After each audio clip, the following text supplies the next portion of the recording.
3장. 지프타엘을 향하여. 밤새껏 비가 온 모양이다.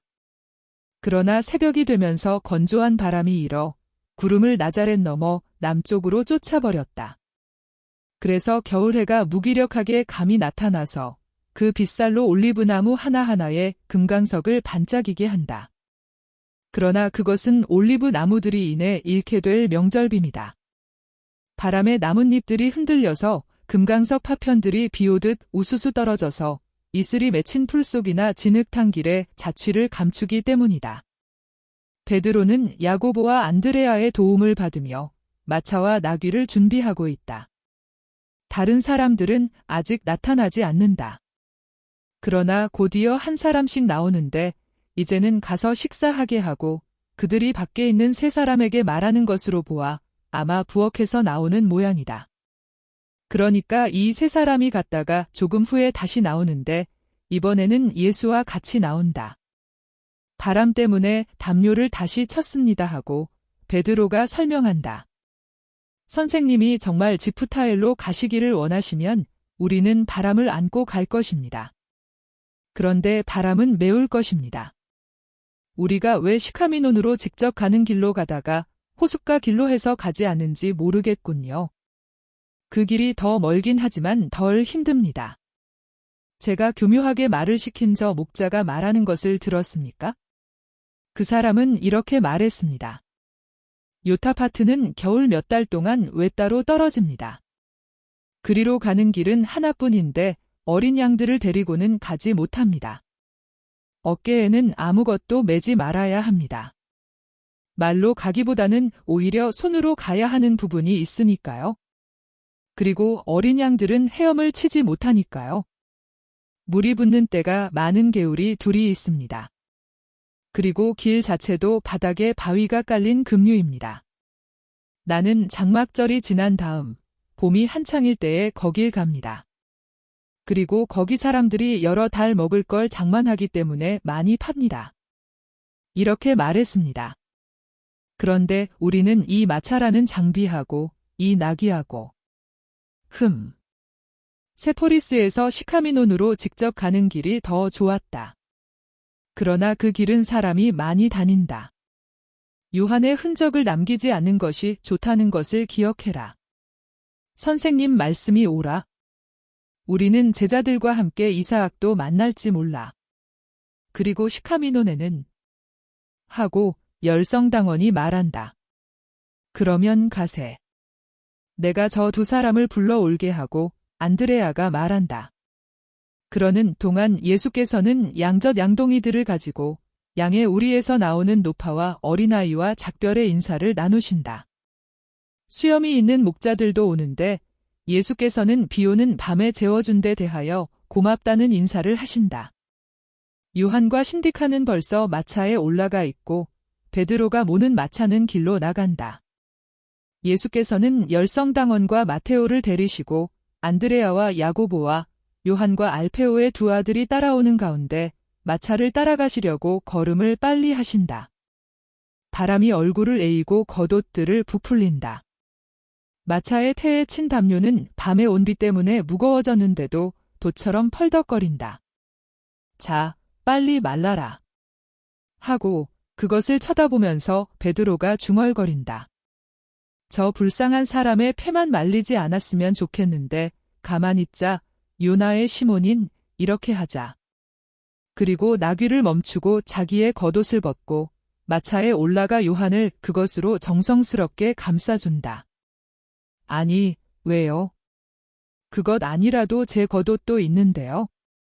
나는 나귀를 끌자니까 그러잖아도 화덕에 들어앉은 것처럼 더워서 그래. 게다가 나는 배에서 옷을 벗고 있어 버릇했어. 그리고 폭풍우가 있을 때는 여느 때보다도 더 벗는단 말이야. 추위는 나를 자극해서 내가 더 민첩하게 돼 잘 껴입고 있게. 나자렛의 마리아 어머니가 얼마나 부탁을 많이 하셨는지 자네가 병이 들면 나는 다시는 어머니 앞에 나타나지 못할 걸세. 베드로는 마차에서 내려와 다시 고삐를 잡고 나귀의 걸음을 재촉한다. 그러나 이내 바퀴가 박힌 진흙구덩이에서 나귀를 나오게 하는 것을 도와달라고 아우와 야고보를 불러야 한다. 그리고 그들은 나귀를 돕기 위하여 번갈아가며 마차를 밀면서 전진한다. 나귀는 진흙탕 속에서 그 튼튼한 다리를 뻣뻣하게 하고 불쌍하게도 흙탕물을 튀기고 피로와 욕망으로 숨을 헐떡이면서 마차를 끈다. 욕망으로 숨을 헐떡이는 것은 베드로가 빵 조각들과 사과 속을 보이면서 걸음을 빨리 하도록 자극하기 때문이다. 그러나 쉬는 동안에만 그것을 준다. 요나의 시몬, 자넨 사기꾼이야 하고 그 술책을 지켜보던 마테오가 농담을 한다. 아니야, 나는 짐승을 제 의무에 전념하게 하는 건데 부드럽게 다루는 거야. 내가 이렇게 하지 않으면 채찍을 써야 할 거거든. 그런데 나는 그렇게 하는 게 마음에 들지 않는단 말이야. 난 배가 변덕스런 짓을 할 때에 찌르지 않아. 그런데 배는 나무란 말이야. 그러니 이놈은 살인데 왜 이놈을 찔러야 하겠어? 이제는 이놈이 내 배란 말이야. 물속에 들어가 있거든. 물론이지. 그래서 난 이놈을 내 배를 다루듯 다루고 있어. 난 도라가 아니야. 알겠나? 난 이놈을 사기 전에 도라라는 이름을 붙여주려고 했었지. 그렇지만 이놈의 이름을 들었는데 그게 마음에 들더군. 그래서 그 이름을 그대로 두었지? 이름이 뭔데? 하고 그들은 호기심을 가지고 묻는다.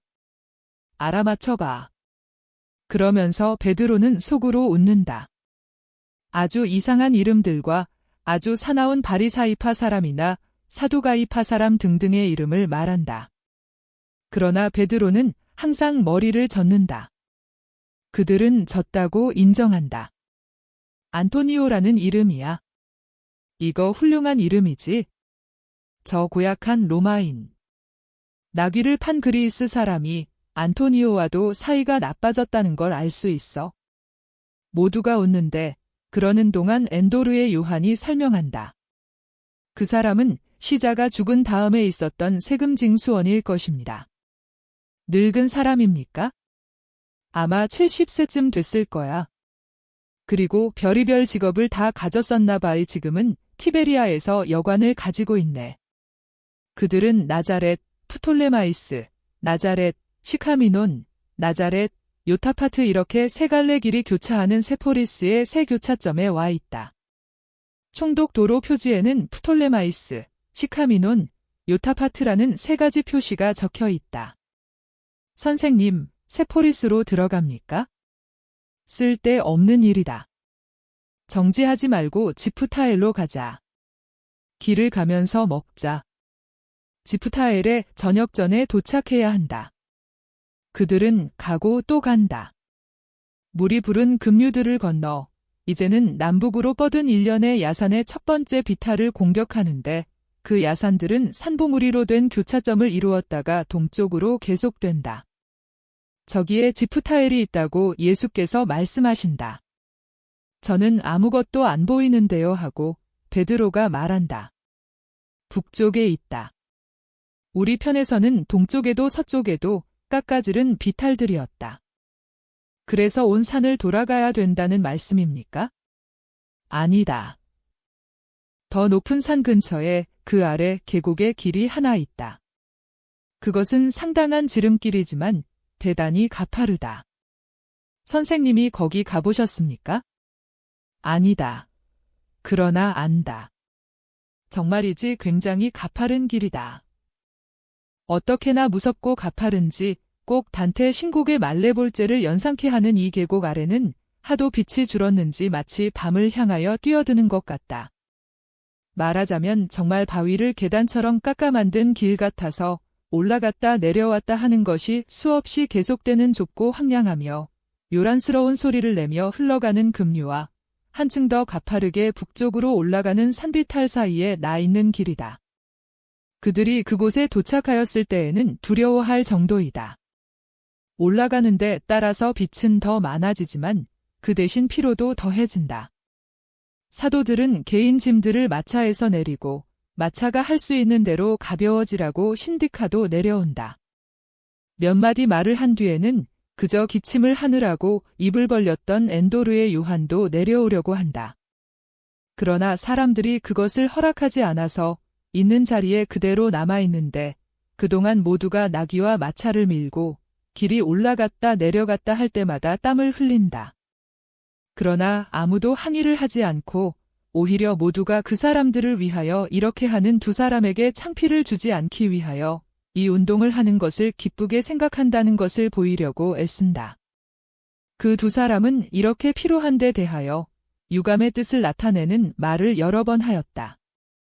길이 직각으로 구부러지더니 한층 더 짧은 우회를 하고는 어떤 도시로 들어가면서 끝나는데 그 도시는 너무도 가파른 비달 위에 올라앉아 있어서 제베데오의 요한이 말하는 것과 같이 집들과 함께 계곡으로 미끄러져 들어갈 것 같은 느낌을 준다. 그러나 이 도시는 매우 단단하다. 바위와 한 덩어리를 이루고 있다. 그럼 나무 같구머뇨 하고 그것을 기억하는 신디카가 말한다. 그보다도 더하다. 여기는 바위가 집의 기초일 뿐이 아니고 집들의 일부분이다. 이것은 가말라를 더 연상케 한다. 생각나느냐? 그리고 가말라와 더불어 돼지들 생각도 납니다 하고 안드레아가 말한다. 바로 거기서 우리가 다리케아로 떠나서 다볼과 엔도르에 갔었지 하고 열성당원 시몬이 회상한다. 저는 여러분에게 괴로운 추억과 큰 피로만을 드리게 되어 있군요 하고 엔도르의 요한이 한숨 짓는다. 그렇지 않아. 이 사람아, 자네는 우리에게 충실한 우정을 주었어. 그 이상은 아무것도 없어 하고 알페오의 유다가 격렬하게 말한다. 그러니까 모두가 그와 일치하여 그 말을 더 분명하게 확인한다. 그렇지만 저는 사랑을 받지 못했습니다. 아무도 그 말을 제게 해주지는 않습니다. 그러나 저는 곰곰이 생각할 줄을 알고 흩어진 사실들을 모아서 하나의 표를 만들 줄 압니다. 이 출발은 예정된 것이 아니고 결정도 자발적인 것이 아니었습니다. 요한아, 왜 그렇게 말하느냐? 하고 예수께서 몹시 슬퍼하시며 물으신다. 그것이 사실이기 때문입니다. 사람들은 저를 받아들이지 않았습니다. 멀리 가라고 뽑힌 사람은 저이지 다른 사람이 아닙니다. 훌륭한 제자들도 아닙니다. 그러면 신디카는? 엔도르의 사람에게 생각이 분명하게 떠오르는 것을 보고 슬퍼하며 알페오의 야고보가 묻는다. 신디카는 제가 혼자서 쫓겨가지 않게 하느라고 오는 것입니다. 동정으로 진실을 제게 감추기 위해서요. 요한아, 그렇지 않다. 그렇습니다. 선생님. 그리고 아시겠습니까? 저는 저를 괴롭히는 사람의 이름을 선생님께 말씀드릴 수 없습니다. 어디에서 제가 그것을 알아내는지 아십니까? 이 착한 8사람을 보는 것만으로 그것을 알아냅니다. 이것을 알아채는 데는 다른 사람들이 없다는 것을 곰곰이 생각하기만 하면 됩니다. 그를 통해서 선생님께서 저를 만나게 되신 그 사람은 베엘제불에게 저를 만나게 했으면 하고 원하는 사람이기도 합니다. 제게 이 시간을 겪게 하고 선생님께 이 시간을 겪으시게 한 것은 그 사람입니다. 그것은 선생님께서도 저와 같이 어쩌면 저보다도 더 괴로워하시기 때문이고 그 사람이 제게 이 시간을 겪게 하는 것은 저로 하여금 다시 실망하고 미워하게 하려고 그런 것입니다. 왜냐하면 그 사람은 악하고 잔인하고 셈이 많고 또 다른 것도 있기 때문입니다. 그 사람은 가리옷의 유다입니다. 온통 빛으로 된 선생님의 봉사자들 가운데 있는 어두운 영혼입니다. 그렇게 말하지 말아라, 요한아. 여기 없는 것은 그 사람만이 아니다. 등불 명절 때문에 가족이 없는 열성당원만 빼놓고는 모두 떠났었다. 가리옷에서는 이 계절에는 며칠만 걸려서 오지 못한다. 한 200마일쯤이나 되는데 토마처럼 어머니한테 가는 것은 당연한 일이다. 나타나벨은 나이가 들었기 때문에 그 사람도 너그럽게 봐주었고 그와 함께 필립보는 그의 상대가 되어 주라고 봐주었다. 다른 3사람도 여기 없습니다. 그러나 착하신 예수님, 선생님께서는 거룩하신 분이시니까 사람들의 마음을 알고 계십니다. 그렇지만 선생님만이 아시는 것은 아닙니다. 사악한 사람들까지도 사악한 사람들을 압니다. 이들에게서 자기 자신들을 알아보기 때문입니다. 저도 타락했었습니다.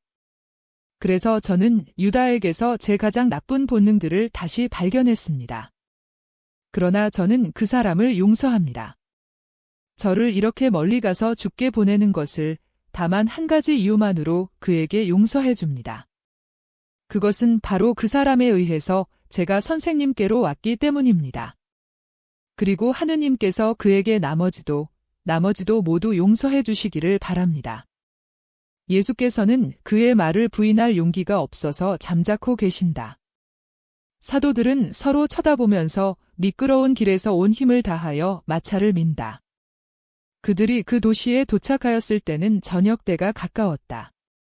그곳에서는 알려지지 않은 사람들 중에서도 알려지지 않은 사람들로 작은 도시의 남쪽 높은 곳에 있는 여관에 숙소를 정한다. 너무도 깎아지른 듯하고 깊어서 담을 따라 입을 내려다보면 현기증이 날 만한 높은 곳이다. 입에서는 급류가 요란스러운 소리를 내는 계곡을 내리덮는 어두움 속에 잡음만 들려올 뿐 그 이상 아무것도 없다. 4장. 두 제자에게 하신 예수의 작별 인사. 같은 길로 해서 하기는 외따로 떨어진 산꼭대기에 있는 독수리 둥지 같아 보이는 이 작은 도시의 유일한 도로이지만 그리로 해서 이튿날 일행이 다시 떠나는데 걸음을 거북하게 하는 비를 몰아오는 추운 날씨에 쫓긴다. 엔도르의 요한까지도 마차에서 내려와야 한다. 내리바지로 된 길은 치바다. 길보다도 더 위험하고 또 나귀가 저 혼자서는 위험하지 않지만 비탈진 길에서 앞으로 올리는 마차의 무게 때문에 가엾은 짐승이 매우 힘들기 때문이다. 또 마차를 모는 사람들도 힘이 든다. 그들은 오늘은 마차를 미느라고 땀을 흘리는 것이 아니라 오히려 흥분을 할지도 모르는데 그렇게 되면 불행을 초래하거나 적어도 짐을 잃게 할지도 모르는 마차를 붙잡느라고 땀을 흘리는 것이다. 길은 계곡 쪽의 마지막 3분의 1 정도까지 이렇게 몹시 나쁘다. 그리고는 두 갈래로 갈라지면서 한 갈래는 서쪽으로 가면서 더 다니기 쉽고 평탄해진다. 일행은 쉬고 땀을 씻기 위하여 걸음을 멈춘다. 그리고 베드로는 몸을 떨면서 헐떡거리고 콧바람을 내면서 귀를 쫑긋거리는 나귀에게 상을 준다. 나귀는 고통스러운 나귀들의 처지와 어떤 길을 택하는 사람들의 변덕에 대한 깊은 묵상에 감겨 있을 것이 틀림없다. 적어도 요나의 시몬은 짐승의 생각에 잠긴 듯한 표정을 보고 이런 고찰을 한다. 그리고 그놈의 기분을 호전시키기 위하여 잠두가 잔뜩 들어있는 자루를 그놈의 목에 걸어준다. 그리고 당나귀가 탐욕스러운 즐거움으로 그 단단한 식사를 부수는 동안 사람들도 빵과 치즈를 먹고 물병에 가득 채운 양젖을 마신다. 식사는 끝났다. 그러나 베드로는 카이자보다도 더 많은 존경을 받을 자격이 있는 그의 안토니오에게 물을 먹이기를 원한다고 말하면서 마차 위에 실었던 양동이를 가지고 바다를 향하여 흘러내려가는 개울로 물을 들어간다. 이제는 우리가 걸을 수 있다. 그리고 이 언덕 너머에는 평야밖에 없다고 생각하니까 빨리 걸을 수도 있을 것이다. 그러나 우리가 종종 걸음으로 걸을 수는 없다. 그래도 빨리 가기는 하자. 자, 요한과 너 여자는 마차에 올라라. 그리고 떠나자. 나도 올라간다. 시몬아, 그리고 내가 마차를 몬다. 너희는 모두 우리를 따라오너라. 두 사람이 마차에 올라탄 다음에 예수께서 이렇게 말씀하신다. 왜요? 선생님 몸이 불편하십니까? 몹시 창백하시군요. 아니다. 시몬아. 이 사람들과 개별적으로 말하고 싶어서 그런다. 그러시면서 두 사람을 가리키신다. 두 사람도 작별의 순간이 왔다는 것을 짐작하고 얼굴이 아주 창백해진다. 아, 알겠습니다. 그럼 올라가십시오. 저희들은 따라가겠습니다. 예수께서는 마차꾼의 걸상 노릇을 하는 탁자에 앉으셔서 말씀하신다. 요한아, 이리 내 곁으로 오너라. 그리고 신디카 너도 아주 가까이 오너라. 요한은 주님의 왼편에 앉고 신디카는 예수님의 발 아래 거의 마차의 가장자리에 앉아 길 쪽으로 등을 돌리고 얼굴을 들어 예수를 쳐다본다. 기진맥진하게 하는 무거운 짐을 지고 있었던 것처럼 긴장을 풀고 쭈그리고 앉은 이 자세로 손은 아무렇게나 무릎에 올려놓고 떨려서 흔들리기 때문에 깍지를 끼고 피로한 얼굴에 매우 아름다운 검은 보라색 눈은 너무나 많이 흘린 눈물 때문에 김이 서린 것 같다. 거기에다 이 모든 것이 아주 깊숙이 내려온 겹옥과 베일로 그늘이 져서 신디카는 비탄에 잠긴 피에타상 같다. 그리고 요한은 길이 끝나는 곳에 그의 교수대가 있다 해도 그가 이보다는 덜 엉망이 되어 있으리라고 생각한다. 나귀는 매우 잘 복종하고 사려 깊게 보통걸음으로 걷기 시작하여 예수께서 엄밀히 살펴보시지 않아도 되게 한다. 예수님께서는 그것을 이용하셔서 고삐를 놓으시고 한 손으로는 요한의 손을 잡으시고 또 한 손은 신디카의 머리에 얹으신다. 들어라. 나는 너희가 내게 준 모든 기쁨에 대해서 고맙다는 말을 하겠다. 올해는 내게 있어서 기쁨의 꽃이웃로 점철된 해였다. 그것은 너희 영혼을 얻어 내 곁에 두어서 세상의 난폭함을 내게 가리고 세상의 죄로서는 공기를 향기롭게 하고 내 안에 즐거움을 붓고 내 임무가 무익하지 않다는 희망을 내게 확인해 줄 수 있게 되었다. 마르지암과 요한 너, 헤르마스테아, 신디카 너, 나자로의 마리아와 알렉산드르 미사스, 그리고 또 다른 사람들은 이들은 고든 마음을 가진 사람들만이 제대로 평가할 줄 아는 구세주의 화려한 꽃들이다. 왜 머리를 젓느냐, 요한아? 선생님께서 인자하셔서 저를 마음이 고든 사람들 축에 끼게 하시지만 제 죄는 항상 제 생각에 생생하게 남아있기 때문입니다. 내 죄는 아기가 있는 두 사람으로 인해서 흥분한 육체의 결과이다. 내 마음의 고듬은 정직한 일들을 바라는 정직한 내 자아의 비탄이다. 죽음이나 악의로 인해서 내가 그것들을 빼앗겼기 때문에 불행하지만은 그렇다고 해도 그렇게도 큰 고통이 두껍게 덮어씌운 아래에서도 여전히 살아있는 내 자아이다. 내 자아가 활기를 잃고 있던 저 깊숙한 곳으로 구세주의 목소리가 뚫고 들어가는 것만으로 너는 일체의 중압을 떨쳐버리고 벌떡 일어나서 내게로 왔다. 그렇지 않느냐? 그러므로 너는 마음이 고든 사람이다. 내 죄와 같은 죄를 가지지는 않았지만 심사숙고하고서도 고집스럽게 그대로 두기 때문에 훨씬 더 중한 죄를 가지고 있는 다른 사람들보다 훨씬 더 고든 마음을 가진 사람이다. 그러므로 구세주인 나의 승리의 꽃들인 너희는 축복을 받아라. 구세주에게 쓴맛과 불쾌감을 톡톡히 맛보게 하는 무관심하고 저기를 가진 이 세상에서 너희는 사랑을 상징하였다. 고맙다. 올해 내가 겪은 가장 괴로운 시간에 나는 위로와 지원을 거기서 얻으려고 너희를 머릿속에 늘 간직했었다. 내가 겪게 될 한층 더 괴로운 시간에 너희를 한층 더 내 머릿속에 생생하게 간직하겠다. 죽을 때까지. 그리고 너희는 영원히 나와 함께 있을 것이다. 약속한다.